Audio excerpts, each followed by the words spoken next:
Hello, everyone. Welcome to another 2023 FallDocs screening. My name is Armando Zamudio, and I am the Public Programs and Events Coordinator here at IDA. For our blind and low vision attendees, I'm going to identify myself. I am a light-skinned Mexican-American wearing a white shirt, a dark button-up, and standing in front of a white backdrop.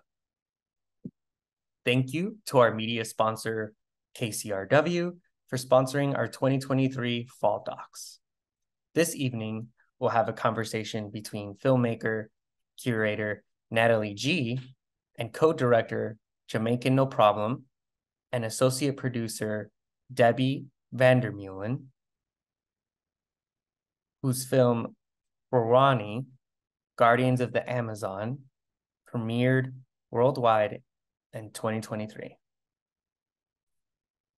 To see more amazing films like this, please visit www.documentary.org/FallDocs. Now, before we get started, I would like to offer a brief land acknowledgement. We recognize the Gabrielino Tongva as the past, present, and future caretakers of the land, water, and cultural resources in the unceded territory of Los Angeles. Thank you so much to Andrea Luss for ASL interpreting this discussion. And with that, I pass it on to Natalie. Thank you. Hi, everybody. Thank you for joining this Q&A. My name is Natalie Gee, and I'll be moderating. My pronouns are she, her, and for our low vision and blind attendees, I wanted to share that I'm a white woman wearing a yellow and green shirt. I have glasses, and in the background, I have a large bookshelf. And Debbie, would you like to introduce yourself? Yes, I am Debbie Vandermeulen. I am one of the associate producers. I am she, her, my pronouns. I am wearing a black chiffon dress with a purple amethyst necklace, and I have long red hair, and I'm always smiling. And I am a JAMAICANOPROBLEM, one of the co-directors of the movie. And I'm wearing a mustache, usually, and a jean jacket with a black background. Great. Thank you both so much for being here. I wanted to start our conversation with just finding out a little bit about how this project got off the ground and how your relationship began with the women in this community. Well, maybe I would start with that. So I come from a family of explorers. For many generations, we have been exploring the Amazon and the Andes. And I've been learning much about their cultures and their nationalities for many years, now 27 years. Wow. And it was a few years ago that I encountered the work of my co-director, Luisana Carcelen, which was a journalistic work she did with the Waorani woman community for some years. And I thought this was a very important subject to bring out, to become the voice of those that don't have a voice. And I'm talking about not just the humans living uncontacted in these territories, but the animals, the trees, the plants, and the insects that don't have a voice, but they do have something to say. So it was then that we decided to partner to bring this movie into a cinematographic piece, and made it available for the world to watch it and to have an immortal message that can always defend the interest of those that don't have a voice. It's such a powerful film, and I wanted you to talk a little bit about the importance of the film for the Indigenous community and why it's important that they be the ones to tell this story. The women of the Waorani community are the people who teach their young They're the ones who impart the wisdom. And these women are women who have a real power and a passion for uncontacted. And the women of the Waorani tribe are the partner in the film. Yeah. The people who are in Ecuador recognize the choice that the Waorani people want to live uncontacted, live in peace in the Yasuni territory, and that's the purpose. That's the connection to the women. Yeah. Yeah, Well, I absolutely. mean, if I may add, Natalie, Yes. the film is an introspection into the cosmovision of the Waorani people, a piece of cinema that will serve as an educational syllabus for the future generations to come, to Right. remember about their culture, about their identity, and about their spiritual life as they come from the Jaguar. And that's how it should be kept, I believe, in the generations to come, because there's a reason why they feel that way. And globalization is obviously constantly, exterminating their ancient beliefs, and with that, this ancient knowledge that we should all in the world nourish. Yeah, yeah, absolutely. And it was interesting watching the film, learning about them and learning their fight, and that it's been going on for so long. And I was curious if you could also share about, their journey through this fight and all the things that they've had to learn over the time in order to protect their community, because they're, having to do things they normally obviously wouldn't have to do.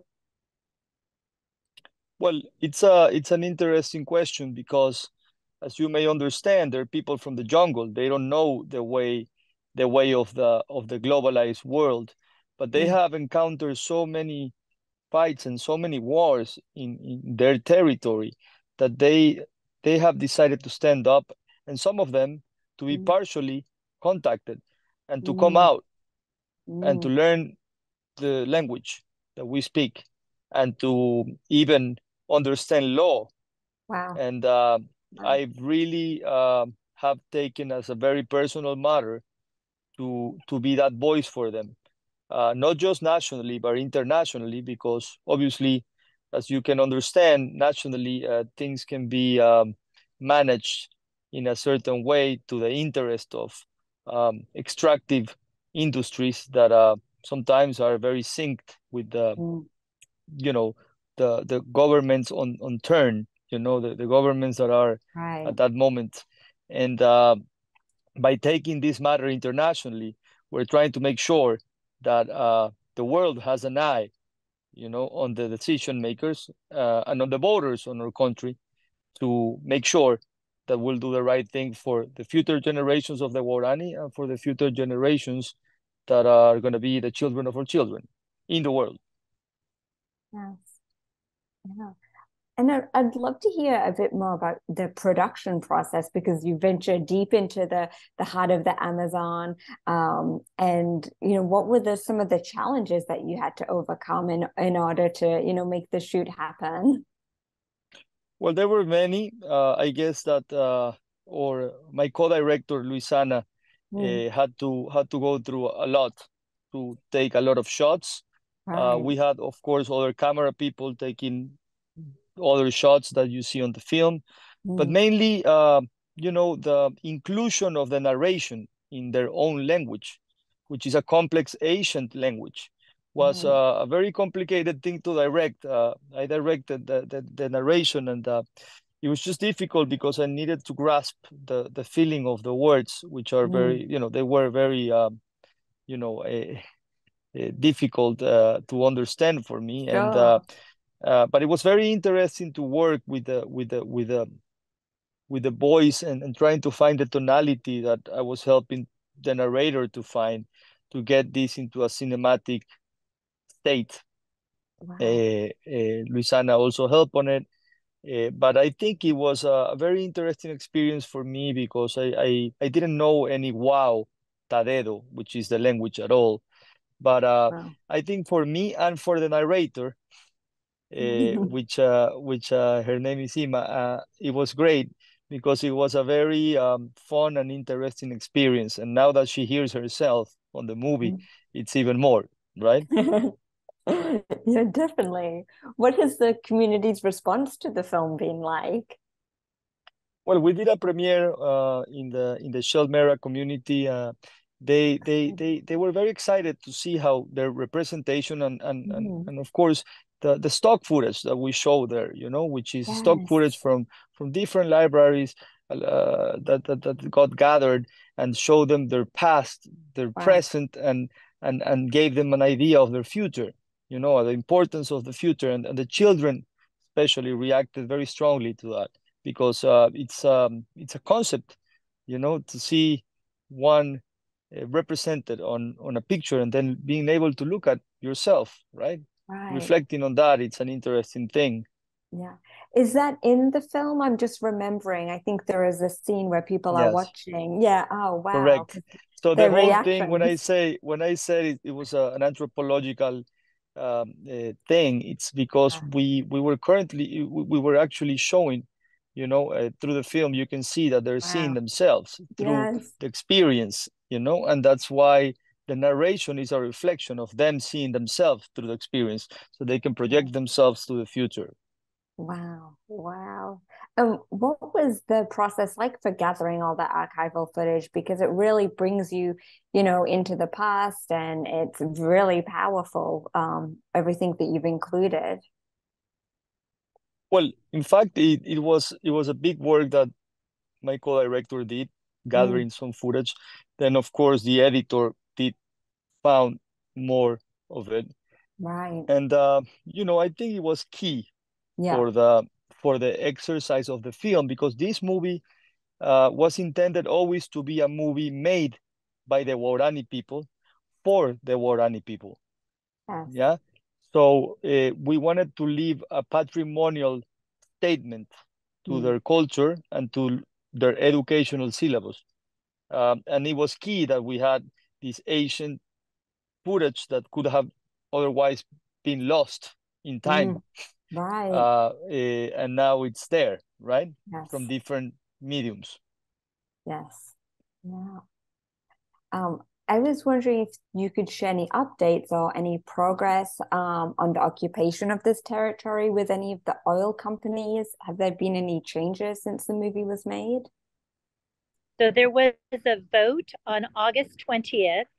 The Ecuadorian people voted for the oil companies to leave the Yasuni territory. So they have 12 Right. months to leave.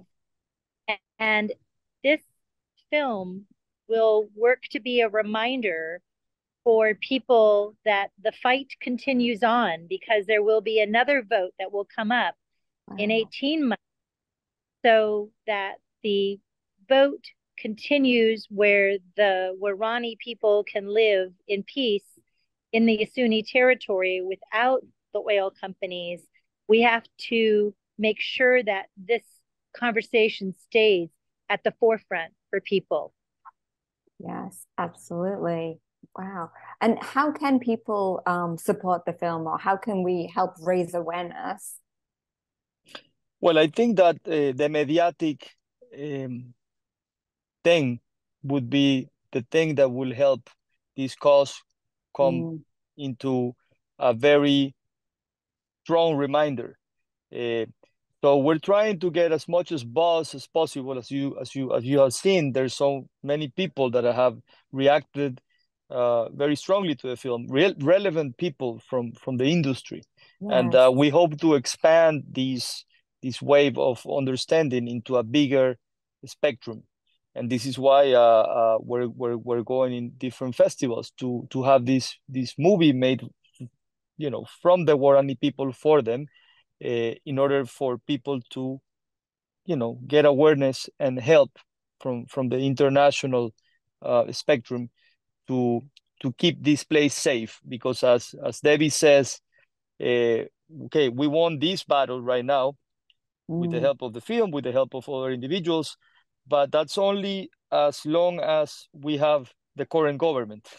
On the next government, there will be new corporative and extractive industries interests.